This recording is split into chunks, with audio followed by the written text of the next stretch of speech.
Video में हम आपसे डिस्कस करेंगे BCC 105 का यूनिट 1 का सेकंड वीडियो जो कि है हमारी यूटिलिटी के ऊपर। तो इस वाली वीडियो में हम समझेंगे यूटिलिटी क्या होती है, यूटिलिटी फंक्शन क्या होता है, साथ ही साथ प्रेफरेंसेस को किस तरीके से यूटिलिटी फंक्शन रिप्रेजेंट करता है, यूटिलिटी फंक्शन इंडिफरेंस कर्व किस तरीके से बनता है, मार्जिनल यूटिलिटी क्या होती है, साथ ही साथ relationship between marginal utility and MRS के बारे में बात करेंगे, and utility function and underlying indifference curve यानी कि जो एक्सेप्शंस केस होते हैं इंडिफरेंस कर्व के, उनके बारे में भी आपसे डिस्कस करेंगे। तो दोस्तों इससे पहले आपने इंडिफरेंस कर्व BCC 101 में जरूर आपने पढ़ा होगा, आप उसको जरूर दिमाग में रखिएगा क्योंकि वो एक तरीके का बेस है। तो सबसे पहले हम बात करें यूटिलिटी की। देखिए, जब आप किसी गुड्स को कंज्यूम करते हो, जब किसी गुड्स को पहनते हो, देखते हो, आप खाते हो, तो आपको एक सेटिस्फेक्शन मिलेगा।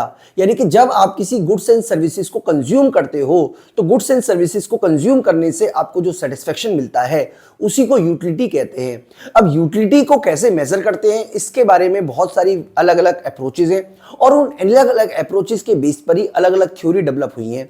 तो सबसे पहले अगर हम यूटिलिटी की बात करें तो यूटिलिटी को अगर हम नंबर्स में दिखाएं तो उसको एक्सप्रेस करने की जो यूनिट है उसको यूटिल्स बोलते हैं। तो दो तरीके के यूटिलिटी के मेजरमेंट है, एक है कार्डिनल मेजरमेंट ऑफ यूटिलिटी, दूसरा है ordinal measurement of utility. Cardinal measurement का मतलब है कि हम यूटिलिटी को नंबर्स में मेजर कर सकते हैं। ये अप्रोच जो है ये मार्शल की है, जिसको कि आप नियो क्लासिकल अप्रोच भी बोल सकते हो। यानी कि ये अप्रोच मानती है कि यूटिलिटी को आप नंबर में मेजर कर सकते हो, जैसे 1 2 3 4 5। तो जब आप किसी गुड्स को कंज्यूम करते हो और गुड्स को कंज्यूम करने से आपको जो सेटिस्फेक्शन मिला, उस सेटिस्फेक्शन को जब आप नंबर्स में मेजर करते हो तो उसको बोलते हैं कार्डिनल यूटिलिटी। अब कैसे नंबर में मेजर करते हैं वो मैं आपको एक बार समझाने की कोशिश करता हूं। देखिए, जैसे सपोज कीजिए कि आप एक वाटर की बोतल है, मान लीजिए पानी की बोतल है, और आप उस बोतल के लिए मैक्सिमम कितने रुपए खर्च करने को तैयार हो। मैक्सिमम मान लीजिए आप उसके लिए 50 रुपए खर्च करने को तैयार हो। तो ये एक तरीके की उसकी यूटिलिटी हो गई, ये उसकी यूटिलिटी हो गई। अब दूसरी बोतल के लिए हो सकता है 50 रुपए खर्च करने को तैयार ना हो, दूसरी बोतल आप तभी खरीदोगे जब वो 20 रुपए की मिल जाएगी। इसका मतलब ये हुआ कि जो किसी गुड्स के कंज्यूमर किसी गुड्स को खोने के बदले जितने मैक्सिमम मनी देने को वो तैयार हो जाए, उसको जब हम नंबर ऑफ यूटिल में लेकर आते हैं तो उसको बोलते हैं यूटिलिटी। तो दोस्तों मैं उम्मीद करता हूं कि आपको कार्डिनल यूटिलिटी समझ में आ गई होगी। बेसिकली आपको याद रखना है कि कार्डिनल यूटिलिटी में आप नंबर में एक्सप्रेस कर सकते हो। दूसरा है ऑर्डिनल यूटिलिटी। ऑर्डिनल यूटिलिटी को आप नंबर में मेजर नहीं कर सकते, बल्कि यूटिलिटी को मिलने वाली यूटिलिटी या सेटिस्फेक्शन को आप रैंक में कर सकते हो। जैसे मान लीजिए मैं आपको समझाने की कोशिश करता हूं। जैसे मान लीजिए बंडल ए है, बंडल आपको 100 यूटिल दे रहा है, 100 यूटिल दे रहा है। बंडल बी आपको मान लीजिए 80 यूटिल दे रहा है। तो ये कार्डिनल यूटिलिटी है। कार्डिनल यूटिलिटी के अलावा ऑर्डिनल यूटिलिटी क्या बोलेगी कि जो ए बंडल है it's a preference than B. यानी कि वो ये नहीं बताएगी कि कितना ज्यादा सेटिस्फेक्शन दे रहा है। यानी कि ऐसा हो सकता है कि वो इसकी क्लोज हो, यानी कि ये 100 दे रहा हो, ये 99 दे रहा हो, तो भी इसको हम इसी तरीके से प्रेफरेंस वाइज लिखेंगे। यानी कि सिंपल शब्दों में अगर हम समझाने की कोशिश करें तो कार्डिनल यूटिलिटी को नंबर में मेजर किया जाता है और ऑर्डिनल यूटिलिटी को रैंक में मेजर किया जाता है। इतनी बात आपको समझनी है। और ये जो विचार है हिक्स का है, जबकि वो वाला जो विचार है वो मार्शल का है। तो यहां पे हम बात करते हैं 3.1.1 में यूटिलिटी फंक्शन एंड प्रेफरेंसेस। देखिए, हम ऑलरेडी प्रेफरेंसेस के बारे में वीडियो पिछली वाली वीडियो में बना चुके हैं, जिसमें हमने आपको बताया था वीक प्रेफरेंसेस, इंडिफरेंस और स्ट्रॉन्ग प्रेफरेंसेस के बारे में। उसके दिमाग में आप रखिएगा, a utility function define the level of utility attend by consumer as a function of amount of commodity consume by him. यानी कि यूटिलिटी फंक्शन आपको बता रहा है कि लेवल ऑफ यूटिलिटी, कितनी लेवल ऑफ यूटिलिटी उसे मिली by consuming goods and services. जैसे आप मान लीजिए कोई गुड्स एंड सर्विसेज को कंज्यूम करते हो, तो गुड्स को कंज्यूम करने से आपको एक सेटिस्फेक्शन मिलेगा। उस सेटिस्फेक्शन को दिखाने के लिए जो यूटिलिटी बनाई जाती है, जो फंक्शन बनाया जाता है, उसको बोलते हैं यूटिलिटी फंक्शन। यानी कि यूटिलिटी जो है ये फंक्शन है किसका, एक्स और वाई का। यानी कि एक्स और वाई को कंज्यूम करने से, यहां पे यूनिट की बात नहीं की गई है। सिंपल समझ लीजिए कि अगर आप एक्स को यूज करते हो, क्वांटिटी ऑफ एक्स को यूज करते हो और क्वांटिटी ऑफ वाई को कंज्यूम करते हो, तो आपको सेटिस्फेक्शन मिलेगा, वो 1 मिलेगा। यानी कि इसको बोलते हैं यूटिलिटी 1। इसका मतलब ये एक यूटिलिटी का लेवल है। अब हो सकता है कि अगर आप एक्स गुड्स और वाई गुड्स के कॉम्बिनेशन को चेंज कर दो तो आपके यूटिलिटी का जो लेवल है वो भी चेंज हो जाए। बेसिकली यूटिलिटी फंक्शन हमें क्या बताता है? यूटिलिटी फंक्शन हमें बताता है कि अगर हम एक्स की पर्टिकुलर क्वांटिटी और वाई की पर्टिकुलर क्वांटिटी को कंज्यूम करते हैं तो दोनों की क्वांटिटी को कंज्यूम करने के बाद हमें कितना सेटिस्फेक्शन मिलेगा, इसको बोलते हैं यूटिलिटी फंक्शन। बिल्कुल सिंपल शब्दों में इस यूटिलिटी फंक्शन का मतलब यह है, जैसा कि यहां पे बताया हुआ है कि एक्स और वाई जो है वो किसको रिप्रेजेंट कर रहे हैं? Quantity of commodity consume by consumer, और U1 जो है वो किसको डिपेंड करता है? यूटिलिटी के लेवल को। तो मैं आपको सिंपल शब्दों में समझा देता हूं। जैसे मान लीजिए आपने एक्स गुड्स कंज्यूम की, वाई गुड्स कंज्यूम की, तो इसको कंज्यूम करने के बाद आपको मिलेगा एक यूटिलिटी का लेवल, जिसको कि हम बोल रहे हैं U1। तो ये आपके यूटिलिटी का लेवल है, ठीक है जी। ये बहुत ही सिंपल सी बात है कि यूटिलिटी फंक्शन क्या है, यानी कि यूटिलिटी किस पे डिपेंड करती है? क्वांटिटी ऑफ एक्स पर और क्वांटिटी ऑफ वाई पर। ये यूटिलिटी फंक्शन है। The utility function can be derivated from preferences, और in other word preferences can be represented by utility function. जैसे कि यहां पे देखिए, अब जैसे मान लीजिए आपको दो बंडल है, ए बंडल और बी बंडल, हमने दो बंडल ले लिए। अब इसमें क्या है? एक्स की क्वांटिटी होगी, मान लीजिए हम चलिए सिंपल शब्दों में समझ लें, इसमें क्या है? 5x है और 10y है, हम ये मान के चल रहे हैं, ठीक है जी। इसमें 5x है और 10y है, और इसमें मान लीजिए 6x है और 8y है। अब आप क्या कर रहे हो? इस कॉम्बिनेशन को चुन रहे हो, एक कॉम्बिनेशन को आप चुन रहे हो। तो इसका मतलब है कि आप देखिए यहां पर अगर हम x गुड्स ज्यादा है तो y गुड्स कम है। इसका मतलब आपने a को क्यों चुना? क्योंकि या तो ये इससे ज्यादा अच्छा है या इसके बराबर है। तो इसको कैसे रिप्रेजेंट करेंगे कि utility A is more than equal to utility B के। आप इस तरीके से रिप्रेजेंट कर सकते हो, यानी कि the utility function can B derived from preferences. तो प्रेफरेंसेस को शो करता है। ये क्या बता रहा है कि इस यूटिलिटी से, यानी कि ए बंडल से आपको ज्यादा यूटिलिटी मिल रही है as compare to B. The function of U assign value of different bundle. तो यहां पे यू ए जो है वो डिफरेंट डिफरेंट बंडल को दिखा रहा है। बेसिकली कहने का यहां पे देखो मतलब ये है, आपको कंफ्यूज आप मत हो। बेसिकली कहने का यहां पे मतलब ये है कि utility function quantity of A and quantity of x और क्वांटिटी ऑफ वाई पे डिपेंड करता है, और अलग अलग बंडल की अलग अलग यूटिलिटी होती है। उस यूटिलिटी के बेसिस पर हम प्रेफरेंसेस डिसाइड करते हैं कि कौन ज्यादा प्रेफरेबल है, कौन कम प्रेफरेबल है। Now here A and B represent bundle of commodity X and Y. तो जैसा कि आपको यहां पे बताया हुआ है कि utility A equal to more than equal to utility B, इसका मतलब ये वीकली प्रेफरेंसेस को शो करता है।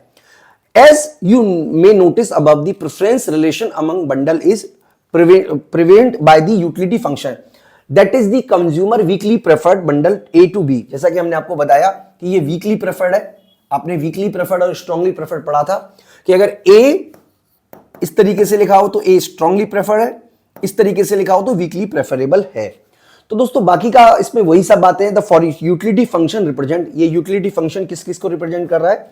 Preference relation must be complete, यानी कि ये बताने के लिए जरूरी है कि हमारे पास कंप्लीट इंफॉर्मेशन हो, ट्रांसटिविटी हो। ट्रांसटिविटी का मतलब अगर ए बी से अच्छा है और बी सी से अच्छा है तो डेफिनेटली ए बी सी से अच्छा होगा। रिफ्लेक्सिव का मतलब है कि अगर ए प्रेफरेबल देन ए, तो इसका मतलब है कि एक कॉम्बिनेशन दूसरे से ज्यादा प्रेफरेबल है तो इक्वल भी होगा, इस तरीके से, ठीक है जी। इसके अलावा कंटिन्यूअस का मतलब है कि किसी भी तरीके से जंप नहीं होता, कंज्यूमर जो है वो कंजम्पशन करेगा ही करेगा। यहां पे कंटिन्यूटी का मीनिंग भी और एक बार और बताया हुआ है। कंटिन्यूटी का मीनिंग है यहां पे कि preference relation has no jump, that is if the bundle A is strictly preferred to B, then bundle close to A are also preferred to B. देखिए मैं आपको समझा देता हूं, इस पूरे के पूरे टॉपिक ने आपको क्या समझाने की कोशिश की है। इस पूरे टॉपिक ने आपको कुछ भी ऐसा नहीं बताया, बस आपको यह बताया कि जो यूटिलिटी है इट्स द फंक्शन ऑफ, आप ऐसे भी लिख सकते हो, function of X and Y. तो इसका मतलब है कि यूटिलिटी जो है वो किस पे डिपेंड कर रही है? एक्स की कमोडिटी और वाई की कमोडिटी पर। फिर आपको बताया कि आप इसमें कंपैरिजन कर सकते हो बंडल ए में और बंडल बी में। इसका मतलब जो बंडल ए है और बंडल बी है ये ए की और बी की अलग अलग क्वांटिटी को दिखा रहा है। जैसे मान लीजिए 5x और 10y, बी बंडल दिखा रहा है 6x और 8y।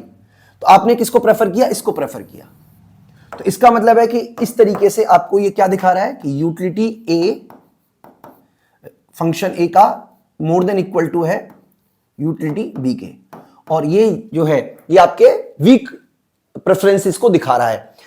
तो फीचर्स इसके क्या है कि अगर मान लीजिए यू ए स्ट्रांगली प्रेफर है यूटिलिटी बी के, तो अगर मान लीजिए इसकी क्वांटिटी कितनी भी हो, अगर ये चाहे थोड़ी क्वांटिटी ज्यादा हो या ज्यादा क्वांटिटी ज्यादा हो, अल्टीमेटली ये प्रेफरेंस है तो प्रेफरेंस ही मिलेगा।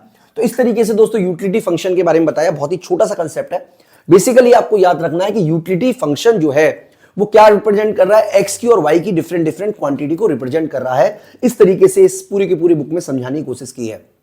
तो बात करें कि किस तरीके से यूटिलिटी फंक्शन इंडिफरेंस कर्व को शो करता है, तो देखिए मैं आपको वैसे बेसिकली आपको इंडिफरेंस कर्व किस तरीके से शो करता है मैं आपको बता देता हूं।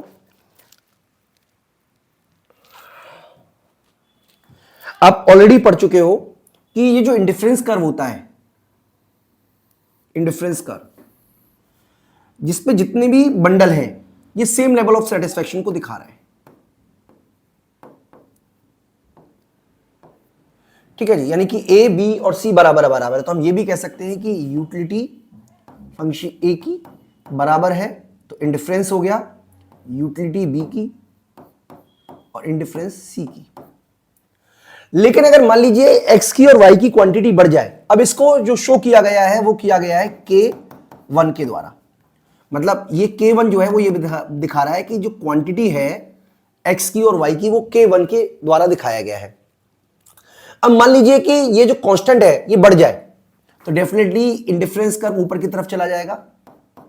मतलब कहने का ये हुआ कि ये जो K है ये 2 के बराबर हो गया, और अगर ऊपर चला जाएगा, अगर K जो है वो 3 के बराबर हो गया। मैं आपको समझाने की कोशिश करता हूं।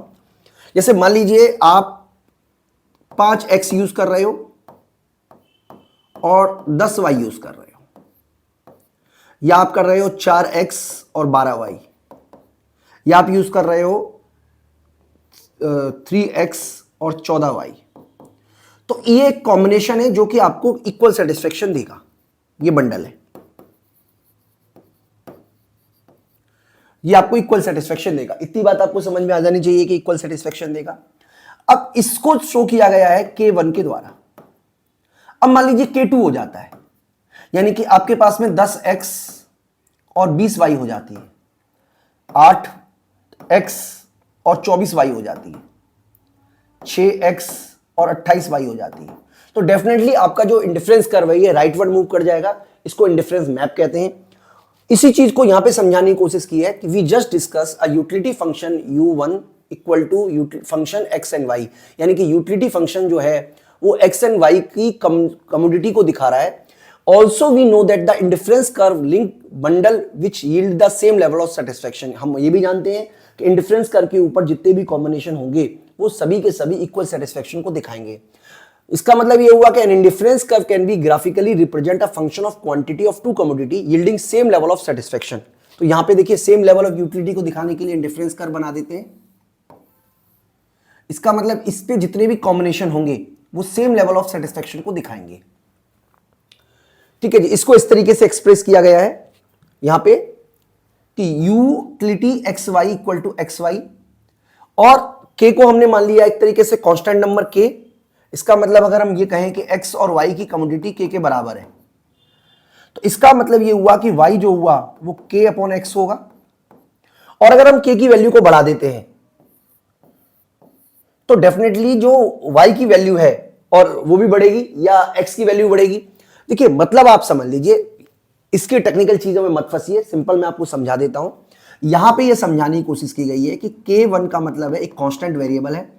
अगर ये वेरिएबल बढ़ जाता है, यानी कि x और y दोनों की क्वांटिटी बढ़ जाती है, तो आपका सेटिस्फेक्शन लेवल ऊंचा हो जाएगा और आपका सेटिस्फेक्शन लेवल ऊंचा हो जाएगा। यानी कि indifference map different different indifference पर मिलने वाले आपके सेटिस्फेक्शन को दिखा रहा है। अगर आपका यूटिलिटी फंक्शन चेंज हो जाएगा, अगर आपका कांस्टेंट वेरिएबल चेंज हो जाए, यानी कि अगर x की क्वांटिटी और y की क्वांटिटी बढ़ जाती है, तो इंडिफरेंस कर्व जो है वो राइटवर्ड मूव कर जाएगा, जो कि हायर लेवल ऑफ सेटिस्फेक्शन को दिखा रहा है। यही बात यहां पे समझाने की कोशिश की जा रही है। दोस्तों अगर हम आगे बात करें मार्जिनल यूटिलिटी, तो मार्जिनल यूटिलिटी क्या होती है? जब हम किसी कमोडिटी का यूज कर रहे होते हैं तो कमोडिटी को कंज्यूम करने से जो आपको एडिशनल सेटिस्फेक्शन चेंज आता है उसको बोलते हैं मार्जिनल यूटिलिटी। तो मैं आपको समझा देता हूं, देखिए इसको थोड़ा छोटा कर लेते हैं और यही साइड में समझते हैं कि मैं आपको क्या समझाने की कोशिश कर रहा हूं। मैं आपको यह समझाने की कोशिश कर रहा हूं कि मान लीजिए आप क्या कर रहे हो, एक्स की कमोडिटी यूज, चलिए हम सिंपल समझ लेते हैं, मान लीजिए एक्स की कमोडिटी यूज कर रहे हो 2 और वाई की कमोडिटी यूज कर रहे हो 4, ठीक है जी। और इससे आपकी जो टोटल यूटिलिटी है वो आपको मिल रही है मान लीजिए 100, जिसमें से सपोज कीजिए कि एक्स से आपको मिल रही है यूटिलिटी, मतलब यूटिलिटी ऑफ एक्स जो आपको मिल रही है वो मिल रही है 60 और यूटिलिटी वाई जो मिल रही है वो मिल रही है 40। हम ये सिंपल समझा रहे हैं, हालांकि इस तरीके से आप इसको नंबर्स में कैलकुलेट नहीं करेंगे, लेकिन हम ये मान लेते हैं, ठीक है जी। अब आप क्या कर रहे हो, आप एक और एक्स यूज कर रहे हो जबकि वाई उतनी ही है, तो अब आपकी जो यूटिलिटी है वो बढ़कर हो जाती है मान लीजिए 130, यानी कि इससे कितनी मिल रही है, इससे मिल रही है 90 और इसी से 40 की तरह पहले के बराबर 40 मिल रही है। तो ये आपकी टोटल यूटिलिटी में चेंज हुआ। तो change of marginal utility of x कैसे निकालोगे? मार्जिनल यूटिलिटी ऑफ एक्स निकालने के लिए आप क्या करोगे, change in utility due to change in X. तो आप कितनी यूटिलिटी चेंज हुई है यहां पे चेंज हुई है इस तरीके से, ये हमारी है 30 की चेंज हुई है और क्वांटिटी में कितनी चेंज आई है 30 की। तो इस तरीके से आप इसे मेजर कर सकते हो। इसको जब इसने एलिब्रेट किया है तो किस तरीके से लिखा हुआ है, लिमिट के थ्रू किस तरीके से एलिब्रेट किया हुआ है, यानी कि हम ये भी लिख सकते हैं कि utility x plus change in x, ठीक है जी, और यहां पे हम लिख देते हैं Y minus utility X Y bracket में चेंज इन एक्स। अब देखिए इसका मतलब मैं आपको समझा देता हूं, इसका भी वही मतलब है कि यूटिलिटी एक्स की पहले यूटिलिटी कितनी थी 60, अब यूटिलिटी में कितना चेंज हुआ है, यूटिलिटी में चेंज हुआ है 30 का,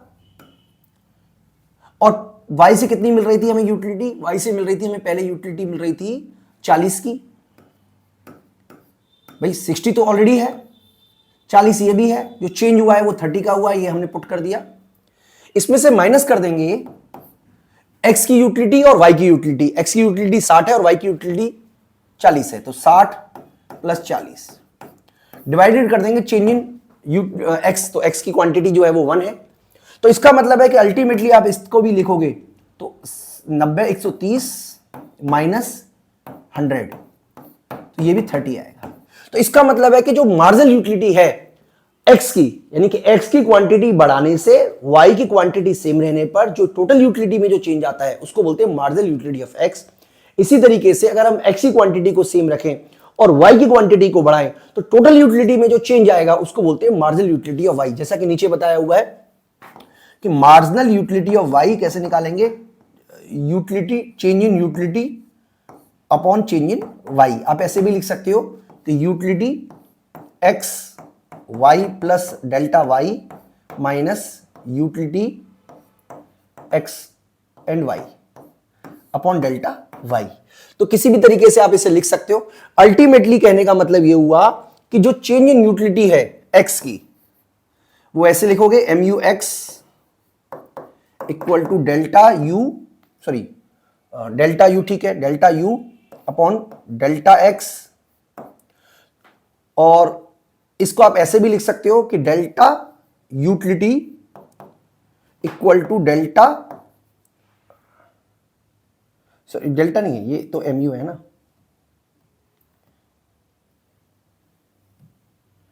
चलिए मैं दोबारा से बता देता हूं यहां पे, एक बार दोबारा से कर लेते हैं कि हम ये लिख सकते हैं कि MU equal to delta U upon delta X, यानी कि हम ये भी लिख सकते हैं कि हमारे जो डेल्टा यूटिलिटी है वो होती है MUX इंटू डेल्टा एक्स। इसी तरीके से MUY equal to delta U upon delta Y, ये किसके बराबर होगी, डेल्टा Y equal to MUY into delta Y. तो इस तरीके से दोस्तों हम अपनी डेल्टा मतलब मार्जिनल यूटिलिटी निकाल सकते हैं। मार्जिनल यूटिलिटी तो आपने पहले भी पढ़ा होगा, यहां पे मार्जिनल यूटिलिटी को किस तरीके से डेरिवेट किया जाता है वो आपको समझाया हुआ है, खासतौर पे तब जब आपका x और y दोनों दिया हो, तो इसका मतलब है कि आप इसको ऐसे भी लिख सकते हो कि marginal utility of x equal to delta u X Y, क्योंकि अल्टीमेटली जो यूटिलिटी मिल रही है वो एक्स वाई से मिल रही है, अपॉन डेल्टा एक्स, और marginal utility of y equal to delta u X Y upon delta Y. तो एक तरीके से इसको मैथमेटिकली डेरिवेट इस तरीके से किया जाता है यूटिलिटी को। मैं उम्मीद करता हूं कि आपको मार्जिनल यूटिलिटी क्या है बिल्कुल सिंपल समझ लीजिए कि आप अगर मार्जिनल यूटिलिटी को सिंपल तरीके से समझना चाहें, मैं आपको बिल्कुल सिंपल समझा देता हूं कि अगर आप x और y कमोडिटी का यूज कर रहे हो और आपको मान लीजिए टोटल यूटिलिटी मिल रही है u, ठीक है जी। अब हम इसको नंबर में बोल देते हैं, तो आप मान लीजिए 2 यूनिट इसकी यूज कर रहे हो, 10 यूनिट 4 यूनिट इसकी यूज कर रहे हो और आपको 100 यूटिलिटी मिल रही है। तो x में परिवर्तन करने से जबकि y कांस्टेंट रहे आपकी यूटिलिटी 120 हो गई। तो इसका मतलब यह हुआ कि मार्जिनल यूटिलिटी ऑफ x आपकी है delta u upon delta x, जो कि आपकी आएगी 20 के बराबर। इसी तरीके से मान लीजिए हमारा ये कांस्टेंट रहता और ये 5 हो जाता और ये यूटिलिटी बढ़कर 110 हो जाती। तो जो मार्जिनल यूटिलिटी है y की वो है delta u upon delta y, जो कि 10 के बराबर होती। ये समझाने की कोशिश इस पूरे के पूरे टॉपिक के माध्यम से की गई है। बात करते हैं relationship between marginal utility and MRS. देखिए एमआरएस का मतलब होता है change in commodity y upon change in commodity x, यानी कि delta y upon delta x लिखते हैं। एमआरएस का फार्मूला आपने ऑलरेडी पढ़ा होगा, हमने कई बार आपको एमआरएस के बारे में बताया भी है।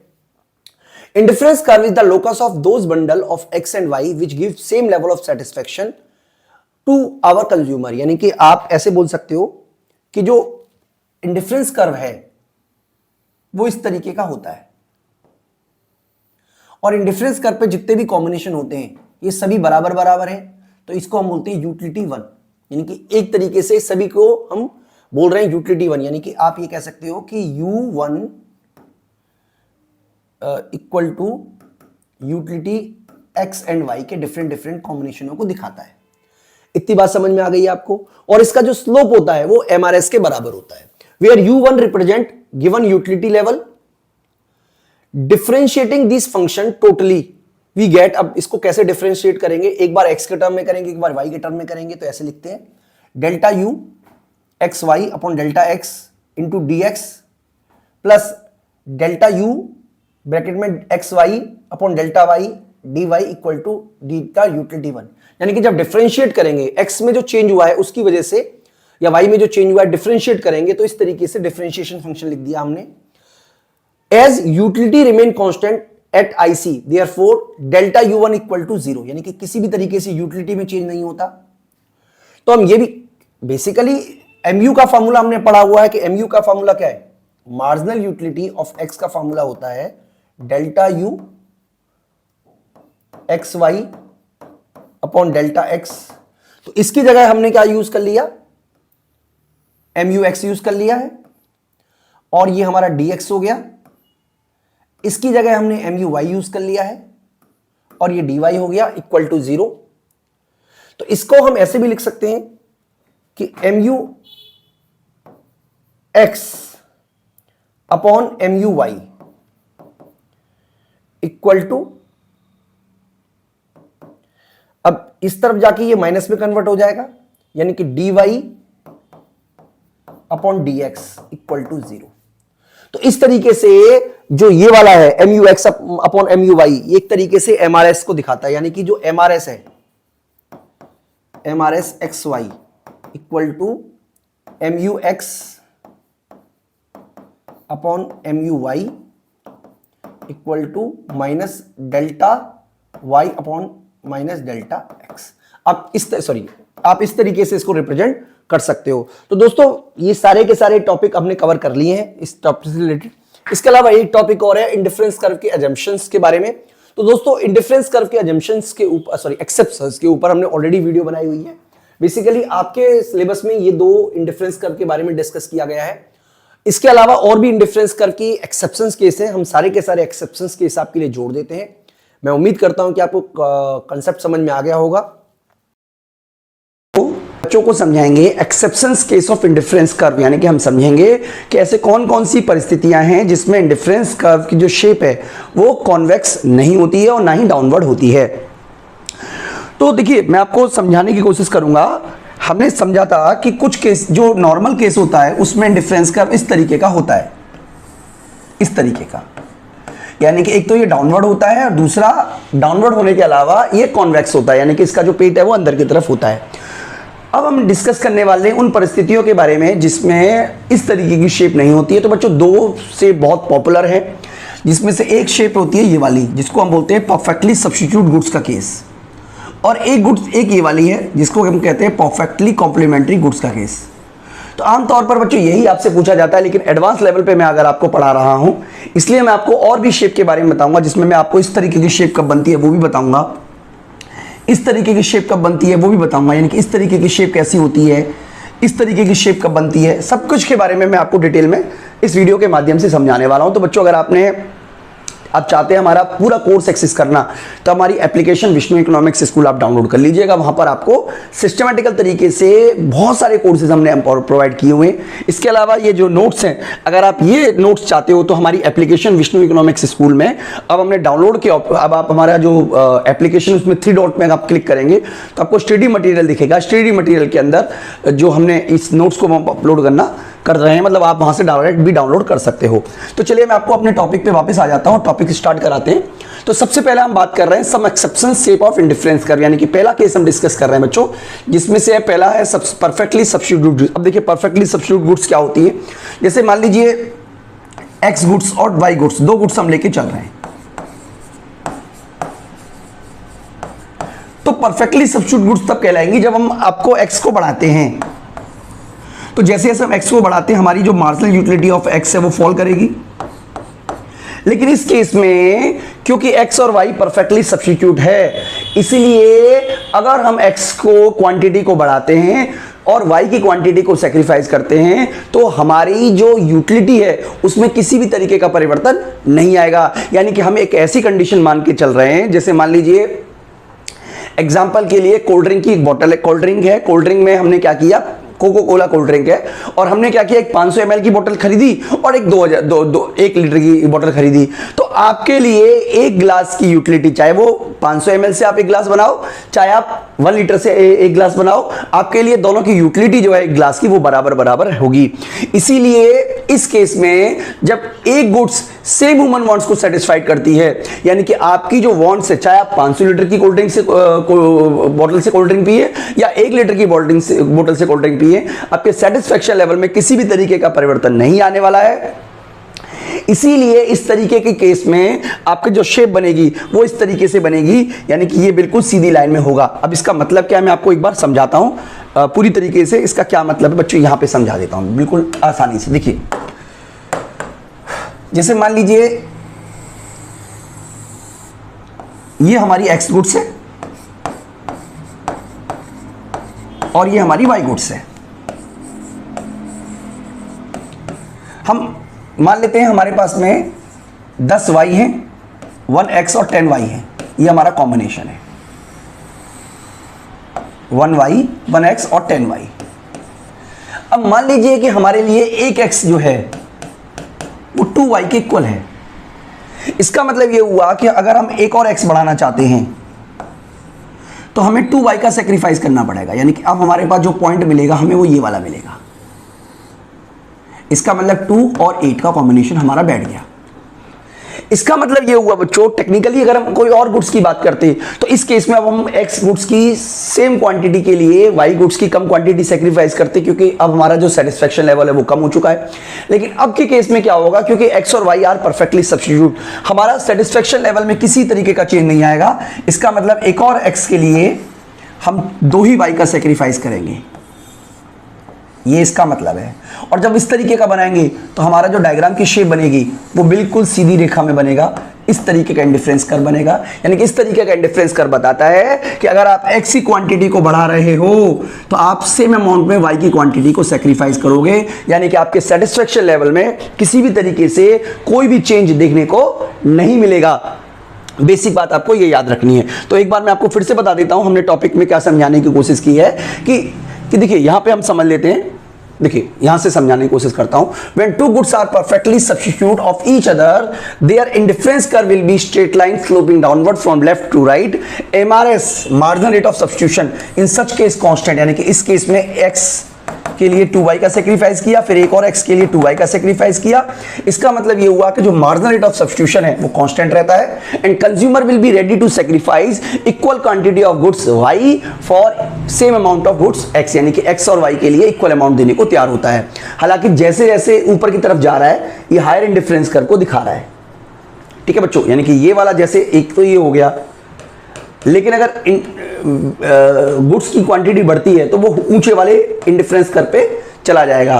तो बच्चों बेसिकली बात याद रखनी है। इसके अलावा जो इलास्टिसिटी ऑफ सब्स्टिट्यूशन होती है वो इन्फिनिटी होती है। बच्चों ये वाला टॉपिक हमने ऑलरेडी कराया हुआ है, आपको हमारी एप्लीकेशन में मिल जाएगा। तो जो एडवांस लेवल के बच्चे हैं वो ये देख लें, बाकी का जो बेसिक बच्चे पढ़ाई कर रहे हैं उनके लिए, यानी कि यूजी लेवल पे तो हम ये वीडियो मतलब ये वाला कंटेंट नहीं डालेंगे, लेकिन पीजी लेवल पे या हायर लेवल पे अगर आप हो तो आपको हमारी प्लेलिस्ट में ये वाली वीडियो भी मिल जाएगी, अगर आप हमारी एप्लीकेशन के थ्रू देखते हो, जिसमें हमने ये समझाया हुआ है। क्योंकि पूरा का पूरा टॉपिक है कि इलास्टिसिटी ऑफ सब्स्टिट्यूशन इन्फिनिटी कैसे होती है। तो बच्चों पहला पॉइंट हमारा कवर हो गया। दूसरा पॉइंट की हम बात करें तो दूसरा पॉइंट कह रहा है व्हेन परफेक्टली कॉम्प्लीमेंट्री गुड्स। देखिए मैं आपको समझाने की कोशिश करता हूं परफेक्टली कॉम्प्लीमेंट्री गुड्स के केस में इंडिफरेंस कर्व किस तरीके का होता है। सबसे पहले मैं आपको बता देता हूं कि परफेक्टली कॉम्प्लीमेंट्री गुड्स वो होती हैं जो मिलकर किसी वांट्स को सेटिस्फाइड करती हैं। जैसे मान लीजिए हम बात करते हैं तो लेफ्ट शूज और राइट शूज, दो शूज हैं। तो मान लीजिए अगर मेरे पास दो लेफ्ट पैर के शूज हैं और एक राइट पैर का शूज है मान लीजिए, तो इसका मतलब ये हुआ कि जो मेरा एक लेफ्ट पैर का शू है वो बिल्कुल बेकार चला जाएगा, वो किसी भी तरीके का सेटिस्फेक्शन नहीं देगा। तो हम क्या करते हैं, आपको समझाने की कोशिश करते हैं बच्चों। देखिए मान लीजिए ये हमारा राइट पैर शूज है, यहां पे मैं आर लिख देता हूं, राइट लेग शू, और यहां पे हम लिख लेते हैं लेफ्ट लेग शू, ठीक है।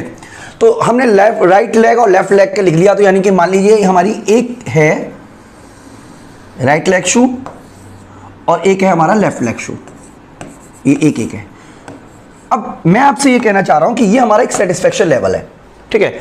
अगर मान लीजिए हमारे पास दो राइट लेग शू हो जाएं और लेफ्ट लेग शू हो जाए और राइट का एक ही रहे, तो इसका मतलब है कि हमारा जो सेटिस्फेक्शन लेवल है वो सेम रहेगा। हमारा सेटिस्फेक्शन लेवल में किसी भी तरीके का चेंज नहीं आएगा, हम उसी सेटिस्फेक्शन लेवल पे रहेंगे। इसी तरीके से मान लीजिए अगर ये 3 हो जाए, मान लीजिए ये 2 हो जाए और ये एक ही रहे, तो भी हमारा जो सेटिस्फेक्शन लेवल है वो सेम रहेगा। इसका मतलब ये हुआ बच्चों, अगर मैं आपको समझाने की कोशिश करूं तो इसका मतलब ये हुआ कि एल एंगल बना लेगा।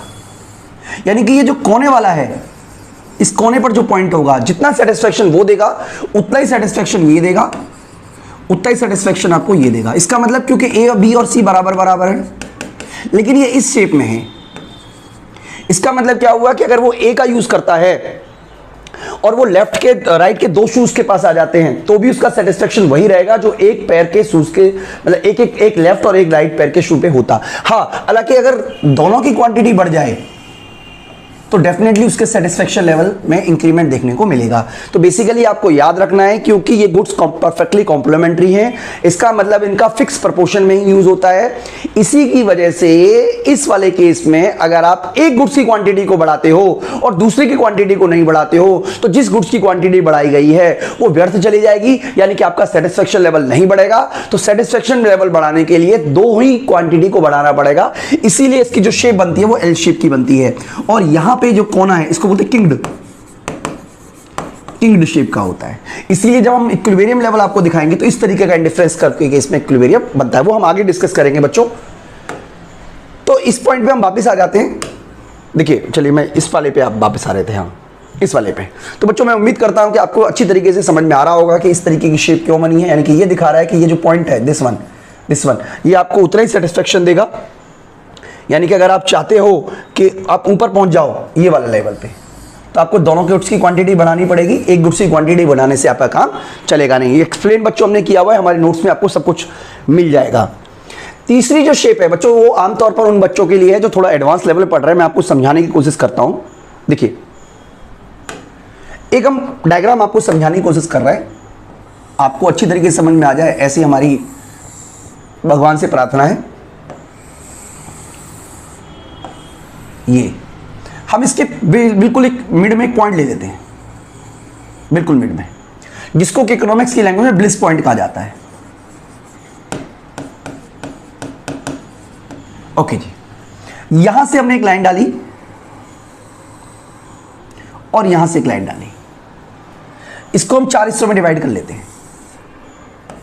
अब इन 4 हिस्सों की विशेषताओं के बारे में मैं आपसे बात करूंगा। देखिए, ये हम एक्स गुड्स लिख रहे हैं बच्चों, आप बच्चों के लिए, ये वाई गुड्स लिख रहे हैं, ये हमारा पॉइंट है, ये वाला जो लेवल है, इस वाला जिसको हम बोल रहे हैं एल और इसको हम बोल देते हैं एम, ये हमारी गुड है, गुड, और ये हमारा बैड है, बैड। ठीक है, ये हमारा गुड है, ये बैड है, बैड। यानी कि यहां पे हमारी गुड्स जो है वो इकोनॉमिकल गुड है, ये हमारी इकोनॉमिकल बैड है। अगर हम दिशाओं की बात करें तो 4 दिशाएं होती हैं बच्चों, ईस्ट, वेस्ट, नॉर्थ और साउथ। तो सबसे पहले हम बात कर रहे हैं इस वाले की, यानी कि वेस्ट और इस वाले की, दिस वन। ठीक है, इस वाले की, वेस्ट साउथ वेस्ट की। तो इस वाले केस में इस पॉइंट पर, क्योंकि ये गुड्स गुड गुड्स है और यहां पे भी गुड गुड्स है, इसलिए जब हमारा केस बनेगा, जब हमारा पहला केस बनेगा, यानी कि अगर हम इसको हम नाम दे दें ए, बी, सी और डी, तो जब हम एक की बात कर रहे हैं तो ये हमारा नॉर्मल केस है, यानी कि इस केस में इंडिफरेंस कर्व इस तरीके का होगा, जैसा कि ये दिखाया हुआ है, इस तरीके का। तो अगर हायर लेवल ऑफ सेटिस्फेक्शन की बात करोगे तो ऊंचे की तरफ चला जाएगा, इस तरीके से हायर लेवल ऑफ सेटिस्फेक्शन कहलाएगा।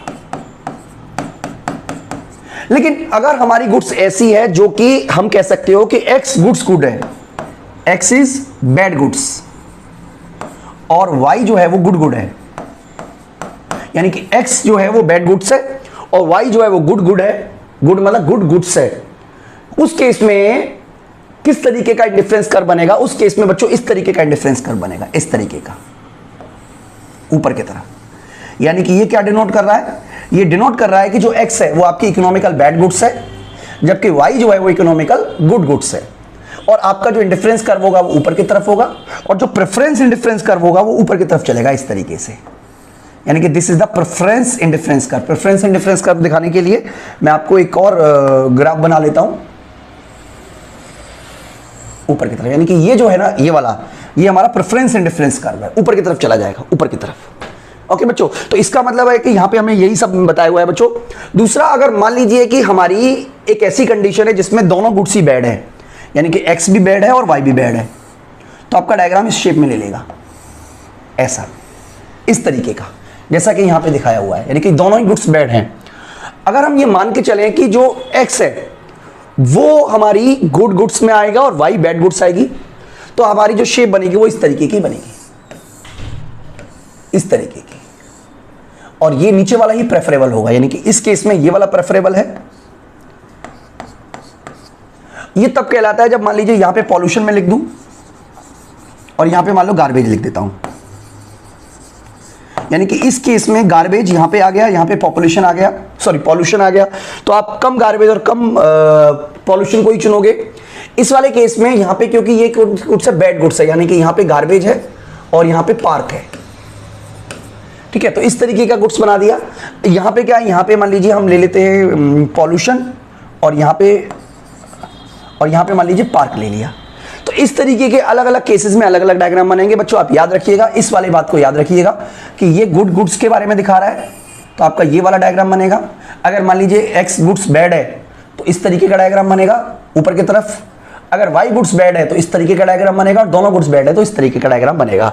तो इस पॉइंट को आप जरूर याद रखिएगा बच्चों। मैं आपको अब यहां पे दिखा देता हूं, देखिए, bad are commodity which are consumed consumer does not like, he always prefer to have less bad like pollution, garbage, smokes, noise etc. if goods is plotted on y, यानी कि एक, अगर हम क्या करते हैं, जो पार्क है उसको यहाँ पे लिख देते हैं, इस जगह पे पार्क को लिख देते हैं और यहाँ पे लिख देते हैं पॉल्यूशन, तो जैसा कि मैंने आपको बताया इस तरीके का डायग्राम बनेगा। और अगर हम यहाँ पे लिख देते हैं पॉल्यूशन और यहाँ पे लिख देते हैं कोई गुड्स का नाम लिख देते हैं, तो इस तरीके का डायग्राम बनेगा, और दोनों ही गुड्स इकोनॉमिकल बैड है तो इस तरीके का डायग्राम बनेगा। बच्चों मैं उम्मीद करता हूं कि आपको अच्छी तरीके से कंसेप्ट समझ में आ गया होगा, हमने ऑलरेडी आपको समझा दिया। एक और पॉइंट हमारा बचता है जिसमें न्यूट्रल गुड्स है। न्यूट्रल गुड्स क्या होता है कि कंज्यूमर उसका फर्क ही नहीं पड़ता। ऐसे मान लीजिए कोई व्यक्ति स्मोकिंग नहीं करता है तो उसको क्या फर्क पड़ता है कि जो सिगरेट है वो 100 रुपए की मिल रही है या 10 रुपए की मिल रही है या फ्री मिल रही है, क्योंकि वो लाइक ही नहीं करता, वो डिसलाइक करता है। और अगर इस तरीके का गुड्स होती है इसमें वो पूरी तरीके से डिसलाइक करता है, तो जो गुड्स डिसलाइक की गई है, जैसे यहां पे देखिए यहां पे क्या किया गया है, डिसलाइक किया गया है, यानी कि इस तरीके की गुड्स न्यूट्रल गुड्स होगी। जैसे मान लीजिए यहां पे सिगरेट आ गया तो इस तरीके का इंडिफरेंस कर्व बन जाएगा, यानी कि वो बिल्कुल भी उसकी केयर ही नहीं करता, ठीक है। और इस अगर मान लीजिए यहां पे न्यूट्रल गुड्स ले लेते हैं तो इस तरीके का बन जाएगा डायग्राम। तो बच्चों समराइज कर देते हैं एक बार हम आपको टॉपिक को, बिल्कुल सिंपल तरीके से समराइज कर देते हैं। देखिए आपको याद रखना है नंबर 1 कि नॉर्मल कंडीशन में गुड्स ऐसी होती है, और आपको ये याद रख बना लेना है ग्राफ, और ये 4 हिस्से बना लेने, ठीक है बच्चों। इससे आपको पता चल जाएगा कि अगर x और y दोनों नॉर्मल है तो इस तरीके का डायग्राम बनेगा, दोनों बैड है तो इस तरीके का डायग्राम बनेगा, अगर x बैड है तो इस तरीके का डायग्राम बनेगा, और y बैड है तो इस तरीके का डायग्राम बनेगा। और गुड्स अगर न्यूट्रल है तो जिस पे न्यूट्रल लिखेंगे उसके बिल्कुल पैरेलल खड़ी हो जाएगी। तो बच्चों ये सारे के सारे पॉइंट है जो आपको एक्स्ट्रा के लिए बताए गए। इसके अलावा परफेक्टली सब्स्टिट्यूट और परफेक्टली कॉम्प्लीमेंट्री तो आपको हर जगह याद करना है जहां पे भी एक्सेप्शंस केस आते हैं। तो बच्चों मैं उम्मीद करता हूं कि आपको अच्छी तरीके से वीडियो समझ में आई होगी। इस वीडियो में इतना ही, थैंक यू।